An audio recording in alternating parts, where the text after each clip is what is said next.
like continuing on that same path of, I think that there's a huge amounts of value that Bitcoin and Lightning can provide to the world, to a lot of different areas, a lot of different people in the world.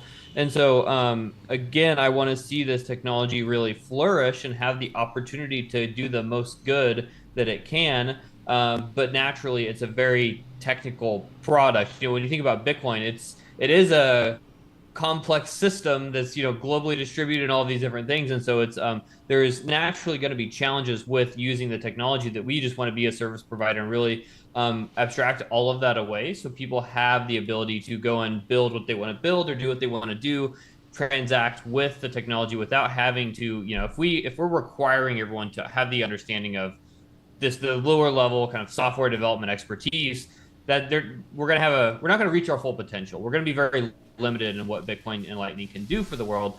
And so we ultimately want to see the technology flourish, and the ways that we think we can best contribute to that is by providing the tools and services for people to build what they want to build.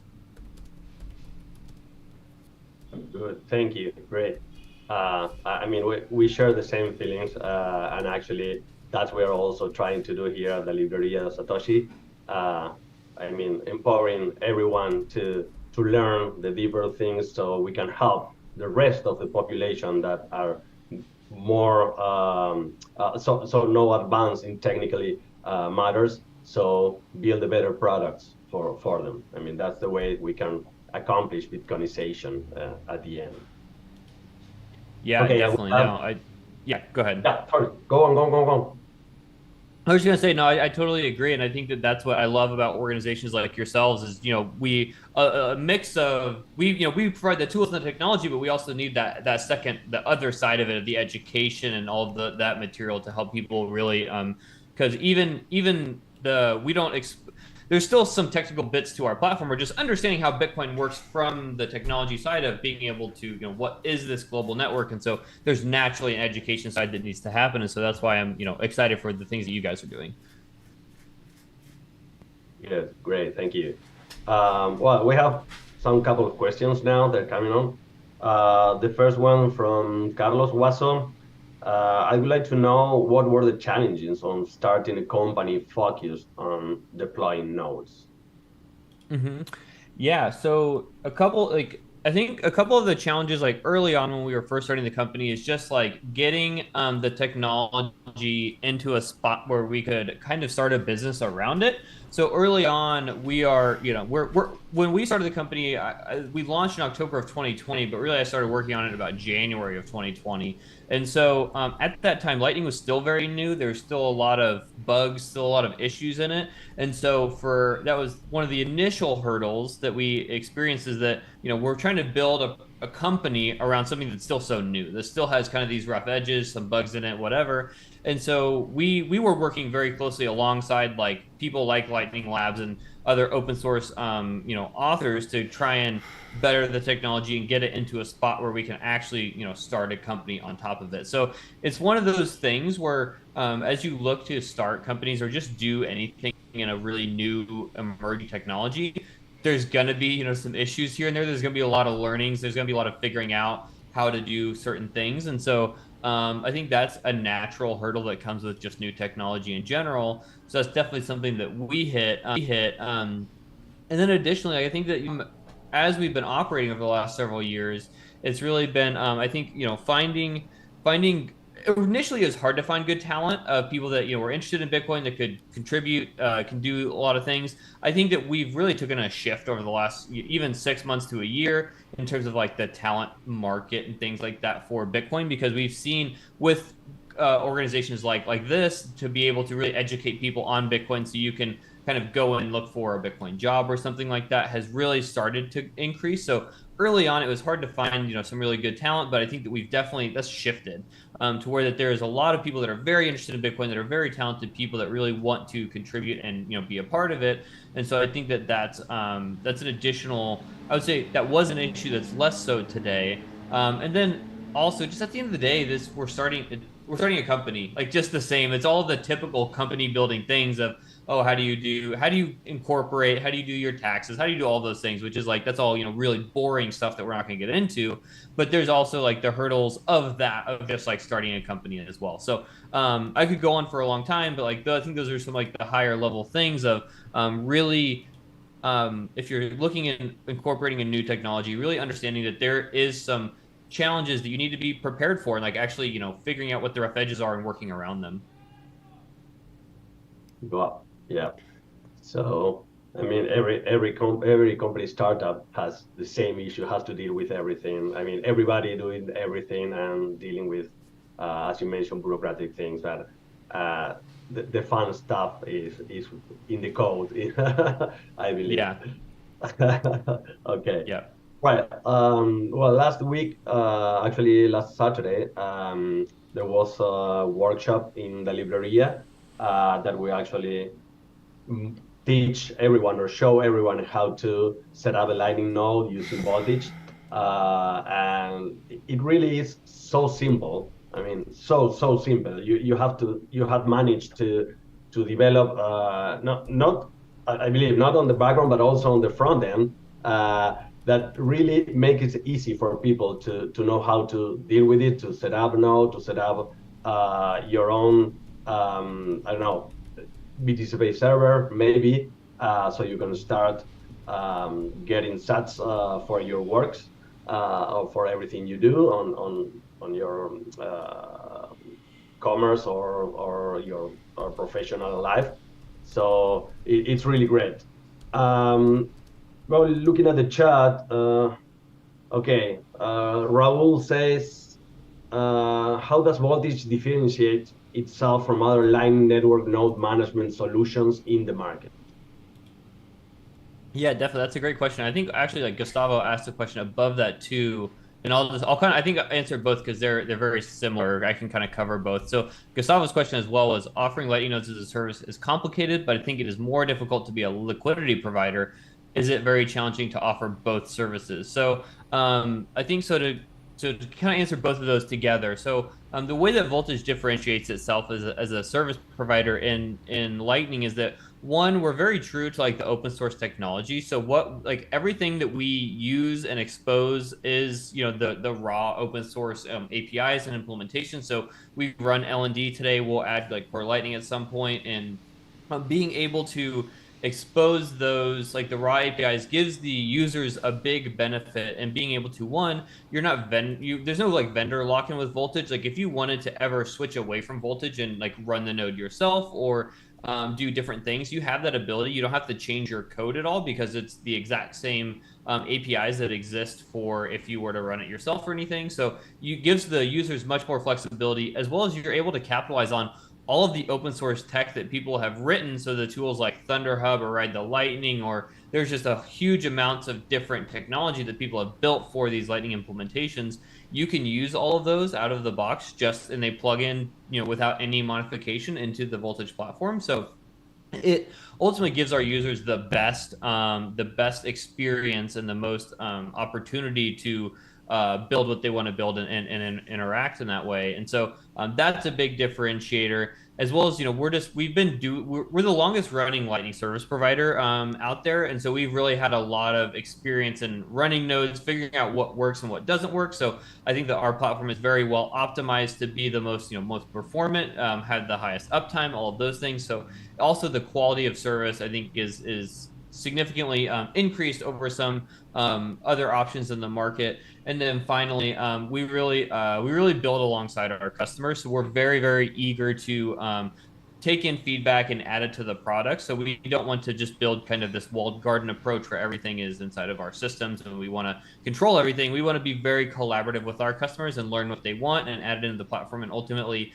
create an experience that is very, very good and needed for them. And so kind of going into the other question around like liquidity service providers. So to kind of define that a little bit is that starting off, we started off with just the infrastructure of just running nodes. But as you guys all have probably found out, if you've like created a Voltage node or anything, So you have to have a payment channel to actually be able to transact inside of Lightning. So like a node is one piece of the puzzle. You have to actually have this liquidity established to be able to send and receive. And so that's something that we have started to work on more seriously over the last like 6 months, is to really build out an LSP, which is basically a liquidity service provider. So being able to open up channels into our users, open up channels into like mobile wallets or whatever it is, to basically be a liquidity facilitator. And I think kind of the question is which one is more difficult. It just really depends. They're just different beasts entirely. And that, when you think about a liquidity service provider, there's a lot of complexity inside of like you have to manage like your UTXOs and the on-chain wallet really, really well, because if you have too many pending open channels, then you can't open anymore. And like there's all these like really there's these restrictions on like the protocol level of like Bitcoin that make it very challenging to actually like operate that. So there's a lot there. And then there's actually it's an incredibly evolving space inside of like the liquidity service providers. There's a lot that's happening on the horizon of like splicing, async payments, all of these things. So it's a very unique. There's like really just nothing else like it in the world, I would say, of like operating this kind of liquidity service provider.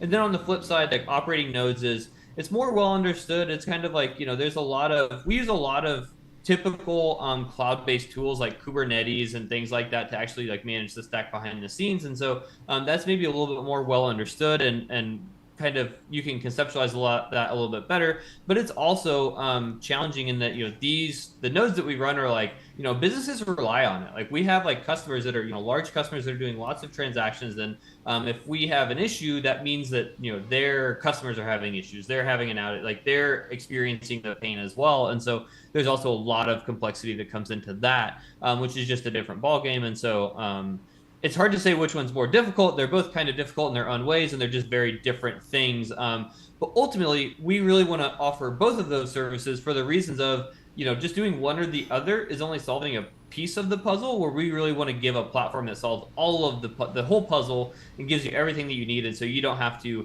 come to Voltage and get a node and then say, oh, what do I do about liquidity? I have to go find it from somewhere else or buy it from somewhere else or anything. We want to really give it a nice experience.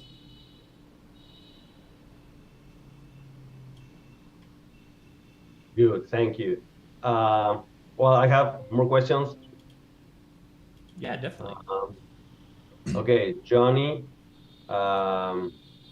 says, why do you use LND and not any other Lightning implementation? Yeah, that's a good question. So we launched with just LND, and we still like mostly only have LND today for a couple of reasons. One, when we started, it was the most. It is still the most used implementation on the network today. So I would say that it has the best support from what we've seen of both the tech of the tools like those Thunder hubs and all of the services that people build around it. And then also, I would say it was the easiest to work with like at the time, and being able to like add it in and incorporate it into the Voltage stack. And so it's a mix of at the time starting Voltage, what was the most ready, which was LND, as a mix of the products and services that we can offer around LND was the most robust, so our users could do the most functionality with it. That being said, we are like an infrastructure provider. We want to offer all of the different implementations, so we will add core Lightning. If we get requests, we'll probably add like a Claire or something if people would like that. And then additionally, we've been doing a lot more work with like things like LDK. And so what's unique about LDK though is it's less I would say it's really purpose built for a lot of like mobile use cases and things like that. So what we do in sort of like the LDK world is we offer those things like LSP, so doing liquidity services.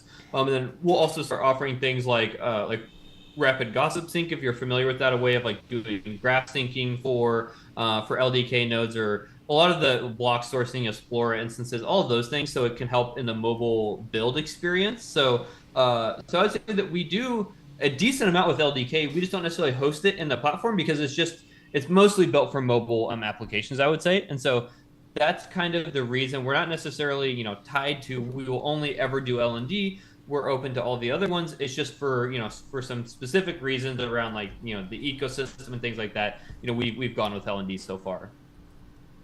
Yeah, okay, that getting stronger in one thing and get all the tools for everyone and then switch on different. That's a good approach, and I share it. We have another one. Okay, Blue Moon. Hello, Graham. Voltage is more focused on companies from what I saw on your official site. Is it recommended that a normal user could use your services or should use your services? It's a good question as well. So yes, like we're like from the business standpoint, like we are very focused on businesses. So we do want to offer people that are building, products and services around Bitcoin Lightning.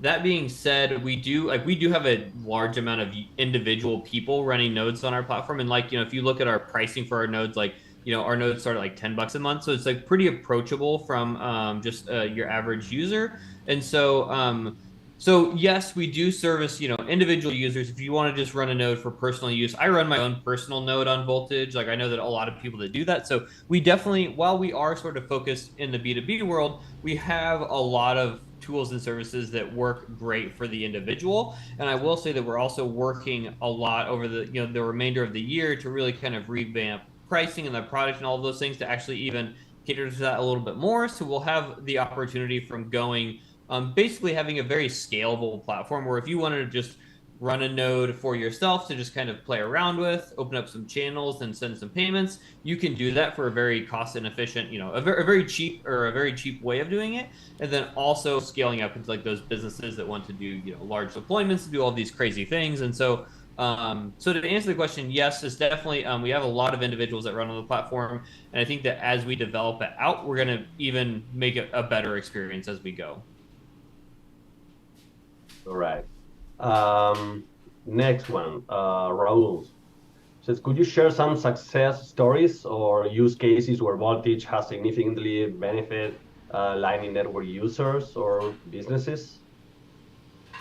Yeah, definitely. I mean, I think it goes into so we like the unique thing, or like maybe the interesting thing about Lightning is that it's just payments at the end of the day, and so we're just doing better payments, and so with that, payments apply to everyone. Payments apply to every use case, every industry, everything, and so we have we have a very large amount of different businesses that run on Voltage, and so like some examples are like Thunder Games is a good example of a customer of ours that does they do gaming, they do payouts for you can play their games, you can earn rewards, and then get a payout of those rewards at the end of the day, or they have some set interval. And so with that, like that's a great use case where like you can increase the interactions you have with your users, get them more engaged, actually reward them for the gameplay and things like that. So it's a better experience for both sides of better user retentions as well as better experiences for the end user. And so that's an example of something that has really taken Bitcoin and Lightning and really elevated an existing experience. Gaming's existed for a long time, but it's making it that much better. And so with that, we're also able to another example is like Sonoda, they do energy contract settlements inside of Lightning. So it's that's a kind of a bigger thing that not a lot of us probably interact with of doing. We're not in like these energy contracts or anything like that, but a normal energy contract is like lots of money, and they send them out once a month, and the customer has like 60 days to pay. So the time from like energy usage to payment is a very long time, and there's always issues inside of disputes and things like that. And with what Sonoda is doing is they're using the Lightning Network to settle up energy payments every day. So you can do that and just you cut down the time to get paid for your energy usage, and then it's also less disputes. It's a better experience for everyone, and you're able to do that with Lightning because it's that instant settlement, and it's very cheap payments, and so it doesn't make sense to do large ACH or wire payments every single day, where it does make sense inside of Lightning because it is so efficient. And so those are some examples. And we also have like social media companies like Zion, for example, is like a social media application around Bitcoin. And so we have lots of different use cases where ultimately benefiting from the advantages you get from Bitcoin and Lightning of these instant settlement, cheap payments, global payments. We see a lot of customers being able to take advantage of that for whatever it is that they're building. There's naturally going to be some benefit to an organization for it, whether it's you can save money on your transaction fees, or you can have higher user retention, that kind of thing. There's a lot of different opportunities that it just kind of depends on the business, but those are some examples of how we've seen significant benefits for our users. All right. Well, I think that was very well answered. I didn't know, I didn't knew, sorry, that there was a gaming company using the Lightning to reward the users. That's very nice. I will check on that. Yeah, Um, it's Thunder Games for reference, and they have a couple of different kinds of games. They have like a solitaire game, a snake game. They have like a racing game. So check out Thunder Games. It's definitely worthwhile, and their games are really fun too. oh, okay, will do. Um, Now, Elena says, what problems or issues are you facing right now in Voltage? Are any of the new Lightning proposals maybe became a threat for your business model? Yeah, yeah, a good question. And that, so some of the main challenges we're facing as Voltage right now is like really becoming like we're trying to take Lightning like more mainstream, so to speak. So trying to really not only apply this to these people that are Bitcoin believers or really like Bitcoin or maybe are already existing Bitcoin companies like Thunder Games, for example. We want to really take this technology and apply it more broadly into just traditional fintech systems and like banking sectors and all these different things. And so really looking at, okay, how do we take this to the next level? How do we really bring this to the broader audience, basically get the world on board into Lightning? And so those are the things that we're working through right now, which are, that's a significant challenge into taking this sort of like niche technology that like Bitcoiners love, but then kind of convincing the broader world to start using it and adopting it and helping getting them to understand why it's important or why it can benefit them. And so that's a big challenge right now. And then from like the technology side, I wouldn't say that any of like the proposals or things like that are necessarily a threat to the business. I think that they're all most of them are things that we would love to see and we'll like incorporate into the business. And so things like splicing, for example, that's a new method, or I don't know if that's necessarily a protocol, but it's a new method of adding funds in and out of existing Lightning channels. And that's something that we could use extensively in our product and actually add it into a lot of different areas. Same thing with like async payments, being able to actually use that in an LSP standpoint. So there's a lot of opportunity inside of like a lot of the new proposals or new things that are happening inside of Lightning that ultimately we can just take advantage of. And that's also, when we talk about challenges of running kind of a Bitcoin or Lightning company, that is one of the big challenges is staying ahead of the game. And like there's just every week there's something new happening in Bitcoin or Lightning or a new proposal or a new system or something like that. And just trying to keep up with the flow of how everything is moving and also understanding, okay, how does this apply to the business? Does, what is good? What is bad? What do I need to focus on? What do I need to ignore? And so that's a big challenge as far as just keeping up to date and really staying ahead of the game in terms of what's important and what's not important. I have a question, Graham. May I? Yeah. Okay, Yeah. cool. Good, thank you. So actually you mentioned about the challenges, right, facing mass adoption, because I think in time, no matter what you're doing, that's where it's going to be, right? Proof is in the pudding. How many people are going to use it? So the utility of Lightning, is still kind of in the questionable mode, right?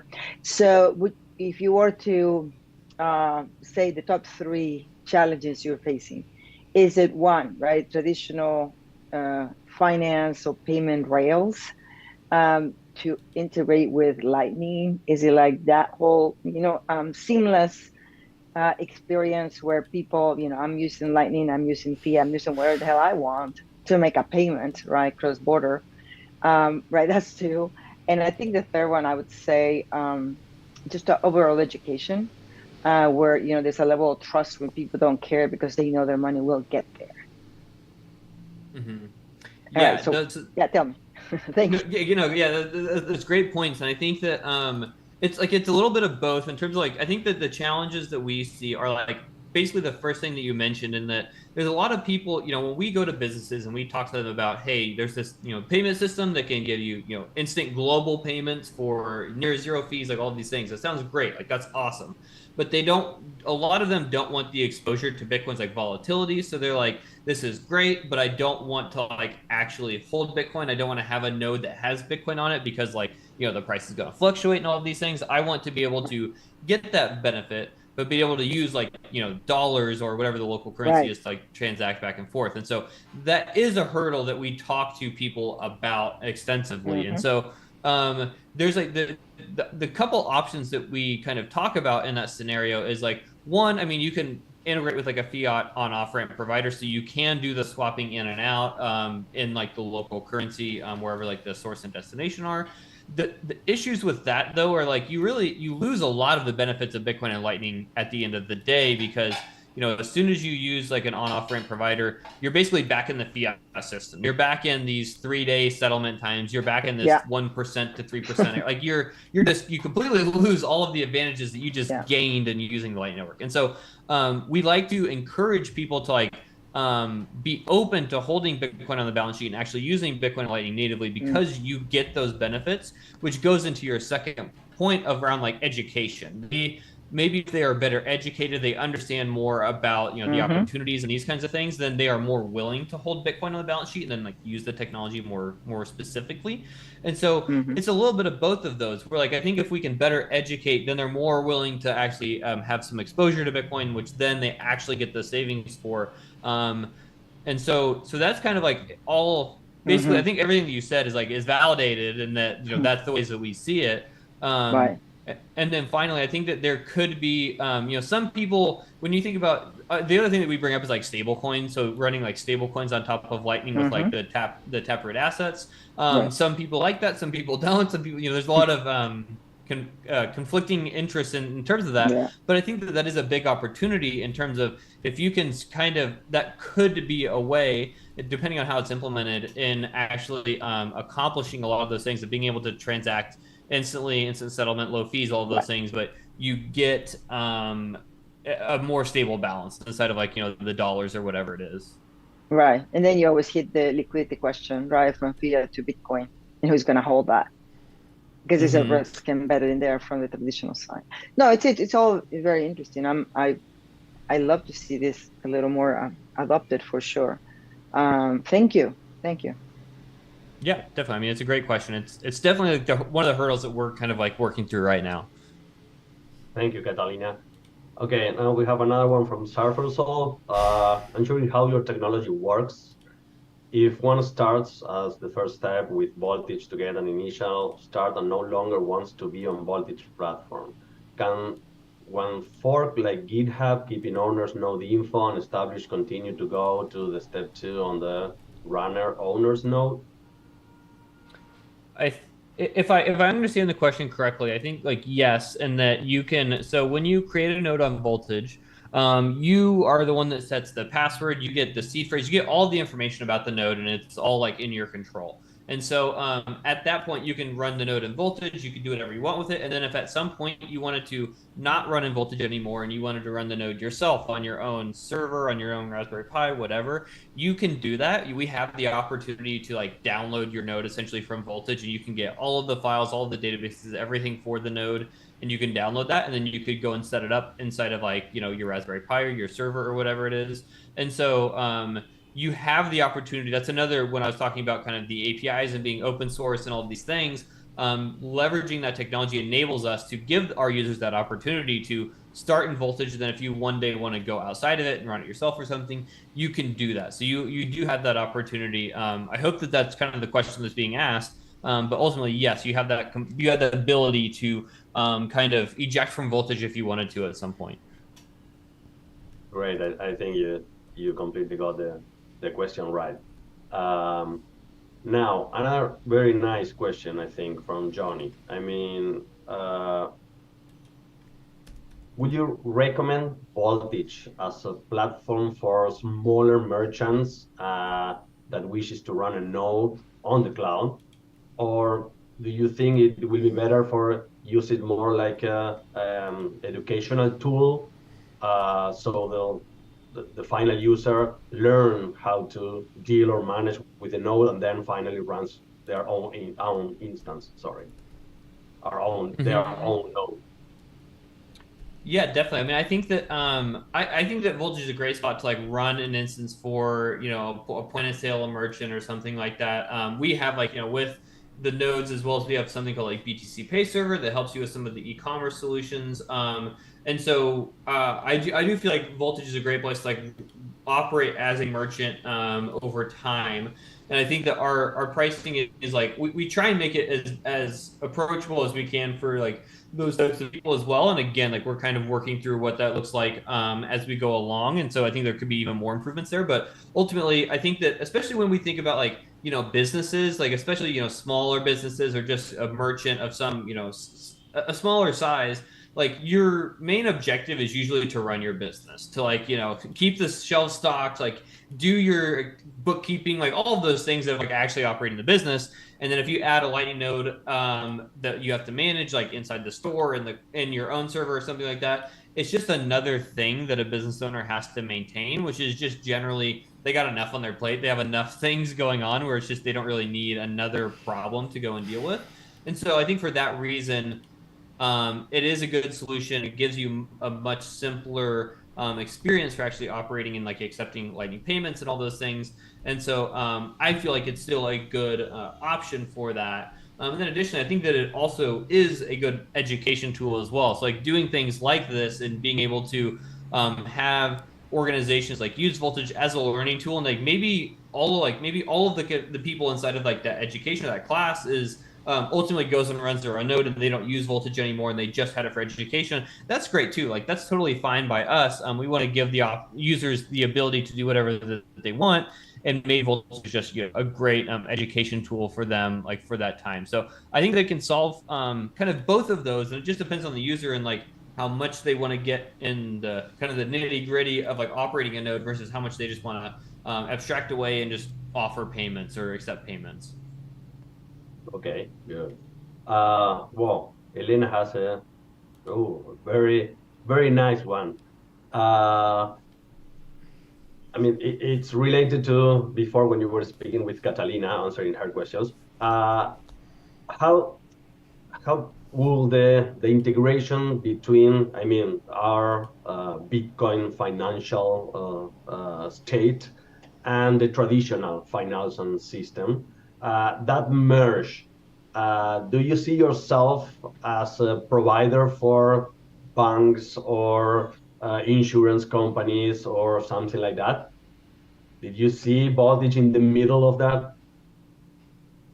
Yeah, so that's a good question. Like I think that so like I guess like the ways that I see kind of Bitcoin coming into the financial system or like the traditional financial system or like the overlap there is I think that it's really going to start out on more of like the back end of a lot of these service providers. So we're working with a few banks that have relationships with like several different banks across the world, and they use things like the Swift network to actually facilitate international payments. But it's we all know hopefully about like the issues with the Swift network of like just it's expensive, it's slow, all these things, and so they're investigating using Bitcoin Lightning as a means of settlement interbank between these banks, or that can get all the benefits that I mentioned. It's a settlement, very low fees, all of these things, and so I think that the first step in actually accomplishing getting Bitcoin more ingrained into the traditional financial system is in the back end. And in that that system, you as an end user of the bank wouldn't even know that Bitcoin's being used behind the scenes. You wouldn't have any idea that that is actually being used in the back end. And so your day-to-day is exactly the same, but the bank is actually getting all of these efficiencies and is able to do more things inside of the backend by using Bitcoin and Lightning. And so I think that's going to be the more nearer term integration is sort of in the backend systems. And then I think over time, it will be more exposed to the end user, where maybe that bank is actually allowing you to do deposits or withdrawals with Bitcoin. You can actually have a Bitcoin balance in a bank and those kinds of things. So I think that will come secondary. I think it's first this efficiency backend system, and then we'll start to expose it to the end user. And the other reason I kind of think that is because of the UX of like actually the user experience Bitcoin and Lightning. I think there's still some improvements to be done there, which are being worked on via these like proposals and things like that. And so I think that as we develop out a really, really nice user experience for like Bitcoin and Lightning, at that point, that's when banks are going to be like, okay, we feel comfortable offering this to our users and really exposing it to them fully because like the UX has gotten better. We feel comfortable with it. So that's the way that I see it being integrated. And I guess like the second part of the question is yes, like Voltage will definitely be a part of that system where we're very focused as an organization on like the infrastructure. So we're not necessarily going to be when we think about doing the fiat on off ramps or things like that, we likely wouldn't be doing those things. We'd like work with partners for that. Ultimately, we want to provide the infrastructure for if Chase Bank wanted to do Lightning payments, we could help them facilitate that. And so ultimately, like yes, we will be part of that system. Well, that's drives me another question. How many people, if you can say it, of course, how many people are actually working on Voltage? Yeah, we have 15 people at the company right now. So if these next steps of these next stages develops as you mentioned, I mean, banks trying to do this for themselves, and how do you expect your company will grow up? I mean, do you think it's something you can still manage with your, let's say, medium or small team, or do you envision something like say, okay, no, we will have to get lots and lots of developers working on it? Yeah, I mean it's a good question. I think it depends on just how things go in terms of like I think it's to be determined. Like today, there's sort of still this I talked about kind of the talent market increasing over time, but I think still from like thinking about banks adopting Bitcoin, there's still like a gap there where like if 20 banks wanted to like start working on Bitcoin Lightning products today, I think there would be a big deficit for them to go hire because they're generally hiring big teams and all those things. And so I think that there is the opportunity for us to do a lot more services for that sector from our team. And so with that, I think the plan that we have is really just to kind of scale along with demand, where we're not going to just go and increase the team size significantly tomorrow, but as we see demand pick up across these larger institutions, kind of growing alongside them, because we feel like we will be able to capture a lot of the very interested talent in Bitcoin and Lightning, and then being able to like offer our expertise to these organizations. And so I think that ultimately, for us as an organization, we plan on scaling alongside our customers, and I think that it's a little to be determined on how much that plays out. Like the scale, the frequency, all of those things are we'll see in the coming year or so. All right. I I have before. I mean, I'm going to jump on this question, but I would like to something before that. I'm not sure if you like to show us or introduce us to some of your system. If you would like to give some demo or something today, you are free to do it. Just let me know so we can manage the time that we have left. Of course, we can keep here all the the afternoon. In my case, in Argentina, but I know you are busy too, so feel free to do it if you want. And the question that I have here is, maybe you answered a little of this, and what would you see are the big challenges and opportunities for the Lightning Network in the coming years, and how does Voltage plan to address them? I think maybe you already answered some of that. And how does Voltage engage with the community, and how the users can contribute to the project, if that is some way to do it? Yeah, definitely. So I mean, I think I touched on a little bit of like the challenges and opportunities in the Light Network in the coming years. I think that to reiterate a little bit, I think some of the challenges are inside of like the UX, which I think we have a lot of opportunity in figuring out how to solve some of those. And then also just getting it more understood from the traditional financial side, both in terms of helping them understand what it is and how it works, as well as like then going on and adopting it. And then I mean, I think the opportunities is, I would say the opportunities is solving those challenges, right? I think that, if we can create a lot of the experiences or education or any of those things that really help bring this to more people, I think that that's like ultimately the biggest opportunity inside of Bitcoin and Lightning, is like, how do we get this into the hands of more people? And I think that that will be very significant longer term, of how do we actually solve this, and how do we solve these problems in a good way? How do we really scale this into outside of the ecosystem that exists today? We want to double it, triple it, quadruple it over the coming years, and figuring out ways to do that, I think, is a big opportunity. And then so going into how does Voltage engage with the community, or how can users contribute to the project? So like the ways that we engage with the community, I mean, it's things like this, like going into, any kind of like education groups. We have like a public Discord where, just node runners are kind of there hanging out and like asking questions. So we have like a Discord that you could join, as well as we do a lot of events. We try and do things like hackathons around conferences and things like that. And so we try and get involved in the communities, like I guess in a very grassroots way of like getting involved in these like, smaller groups of people that are very interested and eager to work on Lightning. And so that's the ways that we engage. And then we have a mix of like open source and closed source like tech. And so a lot of the ways that users can contribute to the project is like the best thing that for us as an organization is for you to like use the products and give us feedback, like whether that's you can submit a support ticket or just tell it in the Discord. Like if there's things you like or dislike about the product, we definitely want to know, and we want to like solve those any problems that you have or anything like that. So contributions to the platform is the feedback. I think that's like completely invaluable to us. We absolutely love that. And then there's also like a lot of the open source tech that we use, so things like LND, Thunderhub, LNbits. A lot of these products are things that we leverage and are also just generally open source tools. And so you can go and contribute to those and start being a part of that too. Okay, good. Now, I will give you some time if you like to give us some show tour or something. Just let me know if you would like to. But I have my final question. Let's say I recall last year the issue that happened with LND, and when there was, if I recall correctly, a big multi-sig transaction with a lot of sign in Taproot for Taproot, and LND freezes with BTC server. Sorry, BTC D as a node. That does that give you any problems at that moment? How do you face it? How do you actually get to solutions that because you have a lot of merchants and businesses depending on your system. So that a big issue at the time? Yeah, so it's a great question.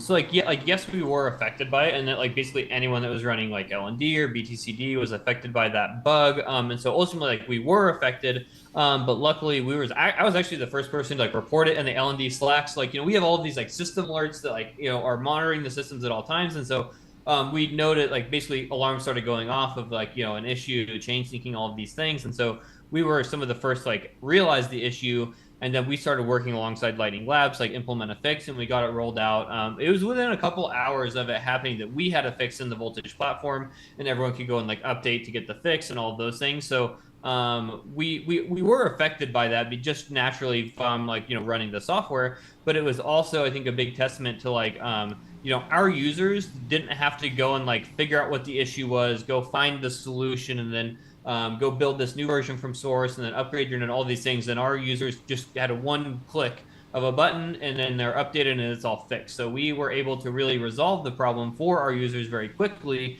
And then, the solution was very easy to implement at that time. And so, so we were affected, but I think it's also part of the platform of like, it's our job to solve those problems of like, right, there's this big bug in the implementation. What do we do about it? And like, we solve those for the users. And then we can just say, hey, here's the problem, here's the solution, just do this one thing and it's all over. And so I think that that's one of the advantages of using a platform like ours is really, we take on a lot of the burden of those issues instead of you. Awesome, thanks. Okay, we have another one from Seba Cordero. Okay, hi Graham, what do you have next in your product roadmap? Is there a new plugin tool that will surprise us in the coming months or weeks? I don't know.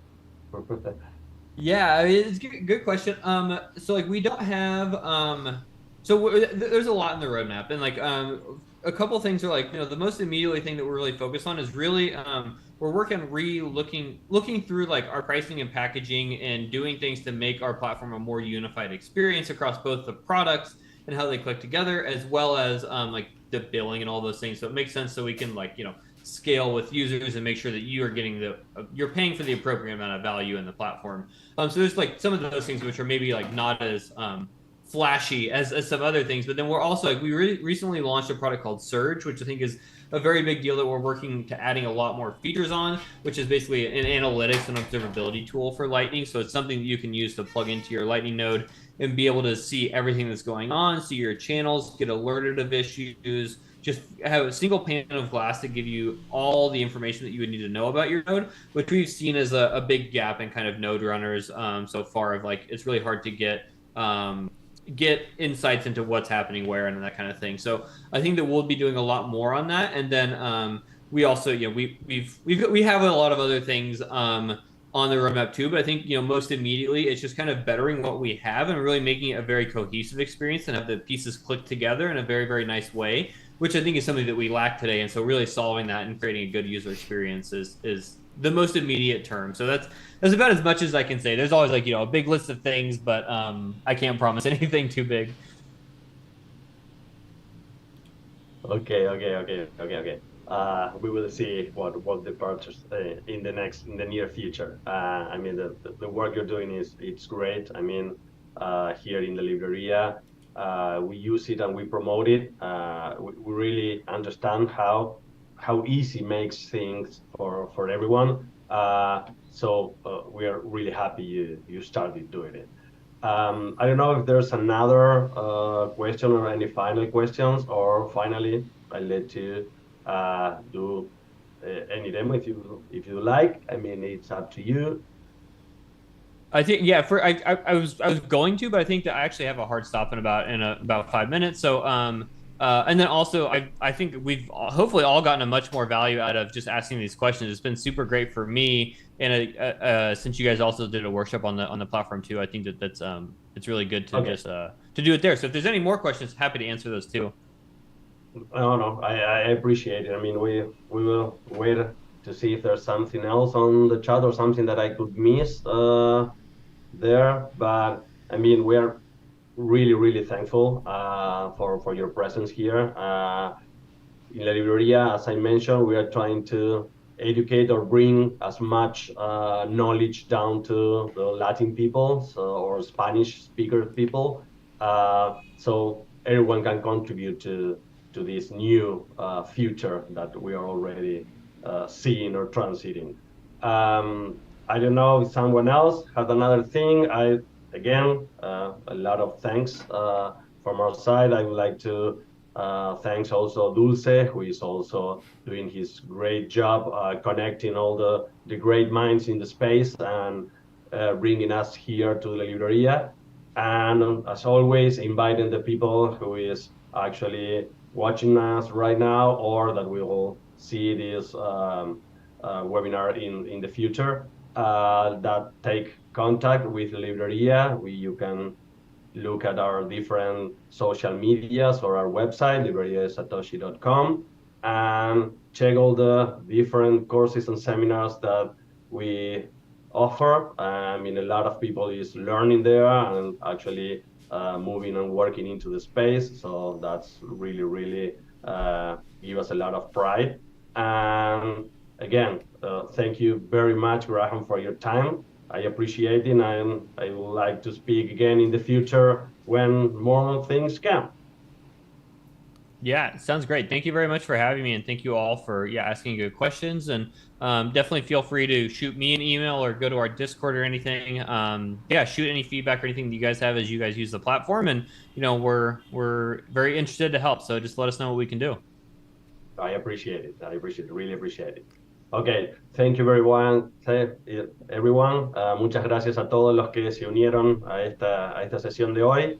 Y como dije recién, los invitamos a que participen de la librería. Si lo ven esto en el futuro y no participaron del stream, conéctense por las redes sociales y seguramente se van a enganchar con alguno de los seminarios y cursos que ofrecemos. Nuevamente, gracias a todos. Thank you again, Graham. This is the end. And we will see you in the next webinar or next class. See you. Thank you very much, everyone. See you. All right. Thanks. Thanks, Graham. See you. Thank you. Recording stop.